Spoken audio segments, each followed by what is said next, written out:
গণ অধিকার পরিষদের যে বক্তব্যটি দেখলাম, এই বক্তব্যটি আমার কাছে খুব পরিপক্ক রাজনীতির মতো মনে হলো না।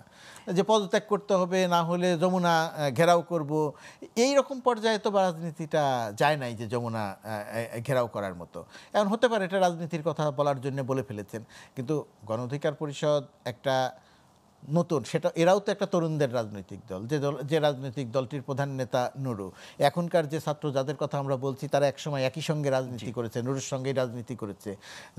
ছাত্রদের যে দল সেটা যেমন তরুণদের দল, একই রকমভাবে গণ অধিকার পরিষদ এরাও তো তরুণদের দল। সুতরাং তাদের কাছ থেকেও মানুষ এক ধরনের পরিপক্কতা আশা করে। তারা যখন অভিযোগ করতে গিয়ে বলছেন, এখন সরকারের বিরুদ্ধে অভিযোগ অবশ্যই করা যায়, অবশ্যই সরকারের উপদেষ্টার পদত্যাগ চাওয়া যায়, এখানে আমার কোনো বিরোধ নেই, রাজনৈতিকভাবে অবশ্যই চাওয়া যায়, কিন্তু তাদের একটা বক্তব্য শোনার ব্যাপার আছে, তাদের সময় দেওয়ার ব্যাপার আছে, যেহেতু গণঅভ্যুত্থানের সরকার।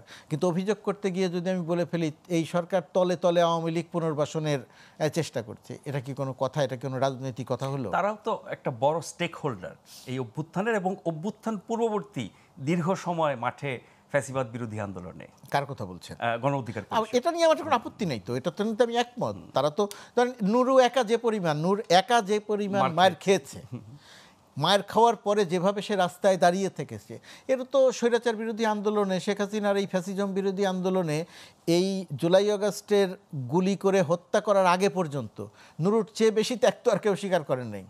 নুরুকে তো আমরা চোখের সামনে দেখেছি, বিশ্ববিদ্যালয় এলাকাতে নুরু মারা যেতে পারত, রক্তাক্ত হয়েছে, ভিডিও ভবনে গিয়ে হামলা করা, রক্তাক্ত হয়েছে, সিসিটিভির ফুটেজ থেকেছে, কিন্তু কারো কখনোই তার বিরুদ্ধে কোনো ব্যবস্থা নেওয়া হয়নি।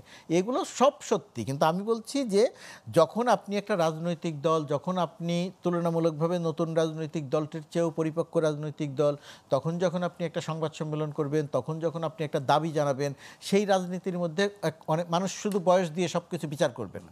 ধরেন মাহফুজ আলম তথ্য উপদেষ্টা, আমরা কি কেউ বিচার করছি যে মাহফুজ আলমের বয়স কত? আমরা কখনোই দায়িত্ব পালন করেছি? আমরা তো এটা দিয়ে বিচার তো মানুষ করবে না, খুব নির্মোহ মূল্যায়ন হবে। নাহিদ ইসলাম যে দায়িত্ব পালন করেছেন, কেউ তার বয়স দিয়ে বিচার করেন না যে নাহিদ ইসলামের বয়স কত। আন্দোলনের সময়ও নয়, সরকারে যখন আছেন তখনও নয়। বিচারটা তো নির্মোহ হবে, মূল্যায়নটা তো নির্মোহ হবে। কিন্তু আমার প্রশ্ন যে সেই বিচার করা, মূল্যায়ন করা, নির্মোহ অবস্থায় যাওয়া, সেটারও একটা সময় আছে, একটা ব্যাপার।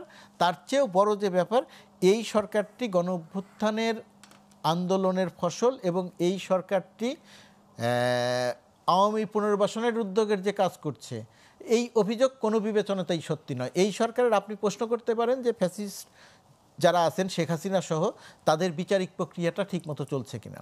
আপনি বলতে পারবেন না যে ঠিকমতো চলছে না, আপনি বলতে পারবেন, এই অভিযোগ হয়তো করতে পারেন যে আমরা আরও গতিশীল চাই।